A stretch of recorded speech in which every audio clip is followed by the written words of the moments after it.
Hello everyone, welcome to my YouTube channel. हमने ADO के exam को ध्यान में रखते हुए पंचायती राज व्यवस्था का एमसीक्यू सीरीज स्टार्ट किया था। इसमें आज की जो हमारी क्लास होगी पंचायतों का निर्वाचन पर होगा। निर्वाचन संबंधित जितने भी प्रश्न बन सकते हैं उसको देखेंगे, साथ ही साथ उसका डिटेल से एनालिसिस करेंगे। आइए देखते हैं। पहला प्रश्न है, राज्य निर्वाचन आयोग द्वारा चुनाव कराए जाते हैं। पहला, राज्य विधानसभा का चुनाव। दूसरा, ग्रामीण निकाय का चुनाव। तीसरा, नगरीय निकाय का चुनाव। ऑप्शन है एक और दो सही है। ऑप्शन बी और दो और तीन सही है। ऑप्शन सी एक और तीन सही है। ऑप्शन डी इनमें से सभी। तो क्या बोल रहे हैं कि राज्य निर्वाचन आयोग द्वारा कौन कौन से चुनाव कराए जाते हैं, किन किन का चुनाव जो राज्य निर्वाचन द्वारा संपन्न कराए जाते हैं। इसका जो सही उत्तर होगा ऑप्शन नंबर बी, ग्रामीण निकाय का चुनाव और नगरीय निकाय का चुनाव। इन दोनों का जो चुनाव होता है राज्य निर्वाचन आयोग कराएंगे। याद रखेंगे, राज्य निर्वाचन आयोग किसका किसका कराएगा, ग्रामीण निकाय का चुनाव हो और नगरीय निकाय का चुनाव हो। लेकिन जो विधानसभा के जो चुनाव होते हैं, विधानसभा के जो चुनाव होते हैं वो कराते हैं केंद्रीय निर्वाचन आयोग। तो विधानसभा का चुनाव कौन कराएगा, केंद्रीय निर्वाचन आयोग। जबकि ग्रामीण निकाय और नगरीय निकाय का चुनाव राज्य निर्वाचन आयोग कराएगा। आइए समझते हैं थोड़ा सा। निर्वाचन आयोग, भारत में दो प्रकार के निर्वाचन होते हैं। एक केंद्रीय निर्वाचन आयोग होते हैं, दूसरा होते हैं राज्य निर्वाचन आयोग। जो राज्य निर्वाचन आयोग जो होते हैं पंचायत का केवल चुनाव कराते हैं। राज्य निर्वाचन आयोग पंचायत का, और ग्रामीण निकाय का हो या नगरीय निकाय का हो। लेकिन पंचायत के चुनाव के अलावा जितने भी चुनाव होते हैं, इसके अलावा जितने भी चुनाव होते हैं, चाहे वो राष्ट्रपति का चुनाव हो, उपराष्ट्रपति का चुनाव हो, लोकसभा का चुनाव हो, राज्यसभा का चुनाव हो, राज्य विधानसभा का चुनाव हो या राज्य विधान परिषद का चुनाव हो, इन सब का चुनाव कौन कराएगा, केंद्रीय निर्वाचन आयोग। तो याद रखेंगे, पंचायत के अलावा जितने भी चुनाव होते हैं वो कौन कराएंगे, केंद्रीय निर्वाचन आयोग। पंचायत के अंतर्गत जो भी ग्रामीण निकाय का चुनाव हो, जिसके अंतर्गत क्या आता है, जिला पंचायत का चुनाव, जनपद पंचायत का चुनाव, ग्राम पंचायत का चुनाव और नगरीय निकाय का चुनाव, जिसमें नगर निगम, नगर पालिका और नगर पंचायत, इन सब का चुनाव कौन कराएगा, पंच राज्य निर्वाचन आयोग। तो याद रखेंगे राज्य निर्वाचन और केंद्रीय निर्वाचन आयोग के बारे में। दूसरा प्रश्न है, राज्य निर्वाचन आयोग के कार्यों में शामिल नहीं है। ऑप्शन ए, मतदाता सूची तैयार करना। ऑप्शन बी, आदर्श आचार संहिता जारी करना। ऑप्शन सी, चुनाव के लिए अधिसूचना जारी करना। ऑप्शन डी, निर्वाचन अधिकारियों की नियुक्ति करना। तो राज्य निर्वाचन आयोग का जो कार्य है उसमें शामिल कौन नहीं है, कौन सा कार्य राज्य निर्वाचन आयोग का नहीं है। ऑप्शन ए, मतदाता सूची तैयार करना राज्य निर्वाचन आयोग का कार्य है। आदर्श आचार संहिता जारी करना राज्य निर्वाचन आयोग का कार्य है। ऑप्शन सी है, चुनाव के लिए अधिसूचना जारी करना, नहीं, चुनाव के लिए जो अधिसूचना जारी करना है राज्य निर्वाचन का कार्य नहीं है, किसका है, राज्यपाल का है। याद रखेंगे, अधिसूचना कौन जारी करता है, राज्यपाल करता है। ऑप्शन डी, निर्वाचन अधिकारियों की नियुक्ति करना, ये भी चुनाव निर्वाचन आयोग का काम है। तो सही उत्तर क्या हो जाएगा, ऑप्शन नंबर सी, चुनाव के लिए जो अधिसूचना जारी करना है ये राज्य निर्वाचन का कार्य नहीं है, किसका कार्य है, राज्यपाल का। तीसरा प्रश्न है, निम्न में से कौन निर्वाचन अधिकारी शामिल नहीं है। ऑप्शन ए, जिला निर्वाचन अधिकारी। ऑप्शन बी, जनपद पंचायत निर्वाचन अधिकारी। ऑप्शन सी, पीठासीन अधिकारी। ऑप्शन डी, मतदाता अधिकारी। तो कौन से अधिकारी की नियुक्ति नहीं किया जाता है, प्रश्न में क्या बोल रहा है, कौन से अधिकारी की नियुक्ति नहीं किया जाता है। इसका जो सही उत्तर होगा ऑप्शन नंबर बी, जनपद पंचायत निर्वाचन अधिकारी। इस प्रकार कोई अधिकारी नहीं होता है। जनपद इस पर स्तर में जो अधिकारी होते हैं वो होते हैं रिटर्निंग ऑफिसर होते हैं। अब समझ देखिए, सबसे नीचे जो होता है मतदाता अधिकारी होता है। सबसे नीचे क्या होगा, मतदाता अधिकारी, मतदान केंद्र में होते हैं। फिर मतदान केंद्र के जो प्रमुख होगा वो होगा पीठासीन अधिकारी, मतदान केंद्र में भी होगा।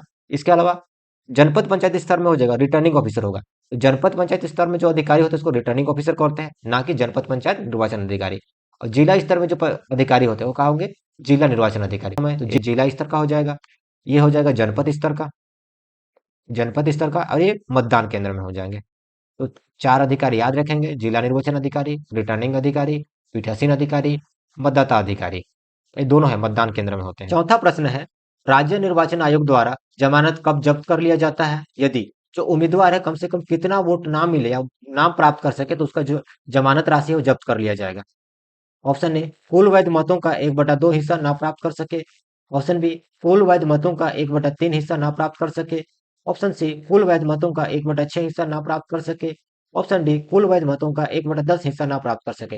तो इसका सही उत्तर क्या होगा, ऑप्शन नंबर सी, यदि उम्मीदवार को 1/6 हिस्सा प्राप्त नहीं हो रहा, मतलब कुल वैध मतों का 1/6 हिस्सा वो प्राप्त नहीं कर सकता है, या तो उसको कुल वैध मतों का 1/6 हिस्सा वोट नहीं मिलता है, तो उसकी जो जमानत राशि क्या होगी, जब्त कर ली जाएगी।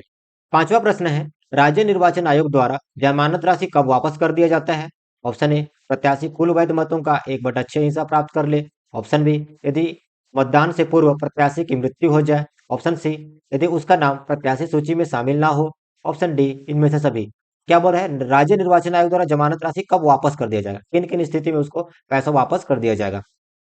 पहला जो है, प्रत्याशी कुल वैध मतों का 1/6 हिस्सा या इससे अधिक प्राप्त कर लेता है। 1/6 हिस्सा या 1 से अधिक प्राप्त कर लिया जाता है तो उसको जमानत राशि क्या कर दी जाएगी, वापस कर दिया जाएगा। यदि मतदान से पूर्व प्रत्याशी की मृत्यु हो जाता है, उस समय भी इसकी जो जमानत राशि है वापस कर दिया जाता है। यदि उसका नाम प्रत्याशी सूची में शामिल ना हो, मतलब इसका जो चुन नामांकन है, इसका नामांकन अवैध घोषित हो जाए, तो की स्थिति में भी इसका जमानत राशि क्या कर दी जाती है, वापस कर दिया जाता है। तो इसका सही उत्तर होगा ऑप्शन नंबर डी। तीनों स्थिति में इसकी जमानत राशि वापस कर दिए जाएंगे। 6वां प्रश्न है, निम्न में से कौन सरपंच का प्रस्तावक हो सकता है? ऑप्शन ए, व्यक्ति भारत का नागरिक हो। ऑप्शन बी, उस ग्राम पंचायत के मतदाता सूची में शामिल व्यक्ति। ऑप्शन सी, कोई भी हो सकता है। ऑप्शन डी, इनमें से कोई नहीं। तो सरपंच का प्रस्तावक कौन हो सकता है? इसका सही उत्तर होगा ऑप्शन नंबर बी। जिस ग्राम पंचायत से सरपंच लड़ रहा है, जिस ग्राम पंचायत में सरपंच की उम्मीदवारी है, उस ग्राम पंचायत के मतदाता सूची में शामिल कोई भी व्यक्ति, जहां से वो मतलब लड़ रहा है, वहां से मतदाता सूची में कोई भी व्यक्ति उसका प्रस्तावक बन सकता है। और प्रस्ताव से थोड़ा देख लेते हैं। प्रस्ताव देखें, पद का नाम जैसे पंच है, तो पंच का प्रस्तावक कौन हो सकता है? पंच का प्रस्तावक होने के लिए उस वार्ड में, जिस वार्ड से पंच लड़ रहा है, पंच किस में लड़ेगा, वार्ड में लड़ेगा ना, उस वार्ड में, वार्ड के मतदाता सूची में शामिल कोई भी व्यक्ति, मतलब जिस वार्ड से वो लड़ रहा है उसके मतदाता सूची में शामिल कोई भी व्यक्ति उसका प्रस्तावक बन सकता है। सरपंच के लिए उस ग्राम पंचायत के मतदाता सूची में शामिल व्यक्ति, कोई भी व्यक्ति जो है, जो मतदाता सूची में जिसका नाम है, वो सरपंच का क्या बन सकता है, प्रस्तावक बन सकता है। जनपद पंचायत सदस्य, तो उस जनपद पंचायत निर्वाचन क्षेत्र, जिस निर्वाचन क्षेत्र से वो जनपद पंचायत सदस्य लड़ रहा है, वहां के मतदाता सूची में शामिल कोई भी व्यक्ति उसका प्रस्तावक बन सकता है। जिला पंचायत सदस्य, उस जिला पंचायत निर्वाचन क्षेत्र के मतदाता सूची में शामिल व्यक्ति, मतलब जहां से वो जिला पंचायत के लिए सदस्य लड़ रहे हैं, वहां के मतदाता सूची में जिस व्यक्ति का नाम है वह उसका प्रस्तावक बन सकता है। एक चीज याद रखेंगे कि जो एक व्यक्ति है, दो लोगों का प्रस्तावक नहीं बन सकता। याद रखेंगे, एक व्यक्ति दो लोगों का प्रस्तावक नहीं बन सकता। मतलब एग्जाम्पल समझते हैं, एक व्यक्ति है, वो अगर चाहे कि मैं पंच के लिए भी प्रस्तावक बन सकूं और सरपंच के लिए, तो नहीं बन सकता। तो वो बनेगा तो पंच के लिए ही बनेगा, तो सरपंच के लिए बनेगा। एक व्यक्ति केवल एक का प्रस्तावक बन सकता है। 7वां प्रश्न है, नामांकन पत्रों की समीक्षा या छटाई कौन करता है? ऑप्शन ए, जिला निर्वाचन अधिकारी। ऑप्शन बी, रिटर्निंग अधिकारी। ऑप्शन सी, पीठासीन अधिकारी। ऑप्शन डी, मतदाता अधिकारी। तो नामांकन पत्रों की समीक्षा या छटाई करता है तो कौन करेगा? ऑप्शन नंबर बी, रिटर्निंग अधिकारी। नामांकन पत्रों की जितनी भी समीक्षा या छटाई करेगा वो रिटर्निंग अधिकारी करेगा। रिटर्निंग अधिकारी की जो टीम होगी उनके द्वारा किया जाएगा, अकेले तो नहीं करेगा, उसकी टीम के द्वारा किया जाएगा। तो ये भी याद रखेंगे। 8वां प्रश्न है, नामांकन पत्र अवैध घोषित होने के कारण अपील के संबंध में कौन सा सही सुमेलित नहीं है? बोला सही सुमेलित नहीं है, मतलब यदि किसी व्यक्ति का नामांकन पत्र अवैध घोषित हो जाता है तो किसके पास अपील करेगा? ऑप्शन ए, सरपंच एसडीएम के पास। ऑप्शन बी, जनपद पंचायत सदस्य कलेक्टर के पास। ऑप्शन सी, जिला पंचायत सदस्य कलेक्टर के पास। ऑप्शन डी, जिला पंचायत सदस्य संचालक पंचायत के पास। तो कौन किसके पास अपील करेगा? इसमें कौन सही सुमेलित नहीं है? इसका सही उत्तर होगा ऑप्शन नंबर सी, जिला पंचायत सदस्य कलेक्टर के पास नहीं। जिला पंचायत सदस्य कलेक्टर के पास नहीं करता है। अब देख लेते हैं जी। तो सरपंच जो होता है एसडीएम के पास करते हैं, सही बात है। सरपंच और पंच, सरपंच और पंच, यदि दोनों का अगर नामांकन पत्र अवैध घोषित होता है तो ये किसके पास अपील कर सकते हैं? एसडीएम के पास। जनपद पंचायत जो सदस्य है कलेक्टर के पास अपील करेगा, और जिला पंचायत सदस्य जो होगा संचालक पंचायत के पास करेगा। तो ये याद रखेंगे, पंच और सरपंच एसडीएम, जनपद पंचायत सदस्य कलेक्टर, और जिला पंचायत सदस्य संचालक पंचायत के पास। 9वां प्रश्न है, चुनाव चिन्हों का निर्धारण किसके द्वारा किया जाता है? ऑप्शन ए, राज्य निर्वाचन आयोग के द्वारा। ऑप्शन बी, जिला निर्वाचन अधिकारी के द्वारा। ऑप्शन सी, कलेक्टर के द्वारा। ऑप्शन डी, रिटर्निंग अधिकारी के द्वारा। तो चुनाव चिन्हों का अधिक निर्धारण बोल रहा है। एक चीज याद रखेंगे, एक निर्धारण होता है, एक होता है आवंटन। तो आवंटन कौन करता है और निर्धारण कौन करता है? तो निर्धारण का जो कार्य करता है राज्य निर्वाचन आयोग करता है। याद रखेंगे, चुनाव चिन्हों का जो निर्धारण करता है कौन करेगा? राज्य निर्वाचन आयोग। लेकिन आवंटन जो है वो कौन करेगा? Returning officer. 10वां प्रश्न है, मतपत्र के रंग के संबंध में कौन सही सुमेलित नहीं है? नहीं है बोल रहा है। पद है पंच, पंच का क्या होता है? सफेद होता है। ऑप्शन बी, सरपंच नीला। ऑप्शन सी, जनपद पंचायत सदस्य पीला। ऑप्शन डी, जिला पंचायत सदस्य लाल। कि कौन से पद के लिए कौन सा रंग का मतपत्र दिया जाता है? तो इसका जो सही उत्तर होगा ऑप्शन नंबर डी, जो जिला पंचायत सदस्य है, उसके लिए लाल नहीं दिया जाता है।